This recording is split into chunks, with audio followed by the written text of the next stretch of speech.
வந்திருக்கேங்க ஐயா. தமிழ்நாட்டோட சிறப்புன்னு சொன்னா என்ன சொல்லுவோம்னு சொல்லுங்க? பண்பாடு, கலாச்சாரம், நம்மளோட சடங்குகள் தாங்க ஐயா. சடங்குகளை நம்ம பல வகையான சடங்குகளை நம்ம செஞ்சுட்டு வரோம். அதில் ஒரு முக்கியமான சடங்குன்னு சொன்னா திருமண சடங்குங்க. அந்த காலத்துல திருமணம் எப்படி செய்வாங்க தெரியுமா?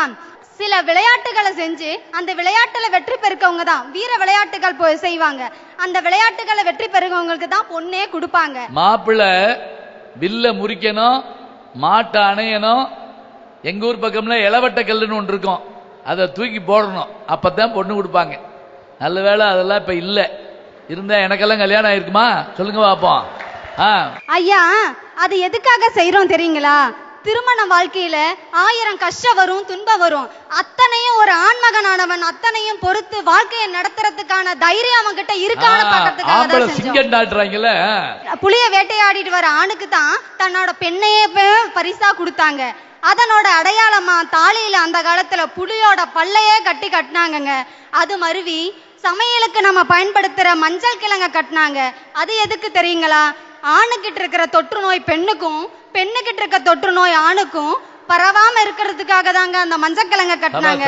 பாத்தீங்களா அது எவ்வளவு பெரிய ஆன்டிபயோட்டிக்கா இருக்குன்னு சொல்லிட்டு. அது மருவி தங்கமா ஆச்சு. தங்கத்துக்கும் நோயை எதிர்க்கிற சக்தி இருக்குங்க, அதனால தங்கமா மாறிச்சு. நம்ம காது குத்துதல், மூக்கு குத்துதெல்லாம் குத்துறோம் இல்லைங்களா? அது ஒரு வகையான அக்கு பஞ்சருங்க.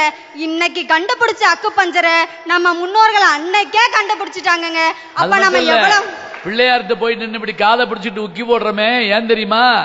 இந்த காதை இழுக்க இழுக்க இழுக்க நம்முடைய மூளையில ஞாபக சக்தி அதிகமாகுமா. போற போக்குல பிள்ளையாருக்கு 2 உக்கி போடுன்னு சொல்றோமே, எதுக்காகன்னா பக்தி மட்டும் இல்லைங்க, அதுல ஒரு பண்பாடும் அடிப்படையில இருக்குங்கிறதா உண்மை. பத்திரிகையில மஞ்சள் தடவுறோம் இல்லைங்களா? அதுக்கான காரணம் என்னன்னு தெரியுங்களா? ஒரு கிராமத்துல இருக்கிற வியாதி இன்னொரு கிராமத்துக்கு பரவிடாம இருக்கிறதுக்கு தான் பத்திரிகையில மஞ்சள் தடவுறாங்க.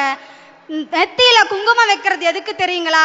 உடம்பு சூட்டை தணிக்கிறதுக்கு தாங்க நெத்தியில பொட்டு வைக்கிறோம். மெட்டி போடுறது எதுக்கு தெரியுங்களா? கால் விரலோட நரம்பு நம்ம கர்ப்பப்பையோட கனெக்ட் ஆகுது. அந்த மெட்டி போடுறது மூலியமாக கர்ப்பப்பைக்கு வலிமை பெறணும்ன்றது தாங்க மெட்டி போடுறோம். நம்ம முன்னோர்கள் நம்மளுடைய பண்பாட்டையும் கலாச்சாரத்தையும் அவ்வாறாக கொண்டு வந்திருக்காங்க. அப்படிப்பட்ட பண்பாடு தாங்க ஐயா முக்கியம். நல்ல ஆராய்ச்சி பண்ணி சொல்றாங்க. இந்த விரல்ல பெண்ணுக்கு போட வேண்டிய காரணம் என்ன மெட்டி அப்படின்னு சொன்னா, அது உறுத்திக்கிட்டே இருக்க உள்ளங்கால்ல 1000 விஷயம் இருக்குங்கிறாங்க. இந்த உள்ளங்கால சரியா வச்சுக்கிட்டாலே நம்முடைய உடம்பு நல்லா இருக்குமா. அதனாலதான் அதுக்கு அது என்னென்ன விஷயங்கள் பண்றாங்கன்னு அருமையா சொல்லியிருக்காங்க.